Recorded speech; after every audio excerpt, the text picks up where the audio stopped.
How to activate your Elavon credit card. Activating your Elavon credit card is quick and simple, and you can do it online, by phone, or through the Elavon mobile app. Start by checking the sticker on your new card. It will include activation instructions and a phone number. If you prefer to activate online, go to my.elavon.com and log into your account or register if you're a new user. Once logged in, select Activate Card under your account options. Enter your card number, expiry date, and the security code, CVV, on the back of your card.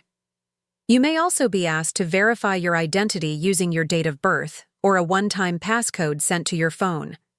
If you're using the Elavon mobile app, open it and tap on card activation, then follow the same steps. After completing verification, your card will be activated instantly and ready for use. Make sure to sign the back of your card and set up your PIN if prompted, and that's it. Your Elavon credit card is now active and ready to go.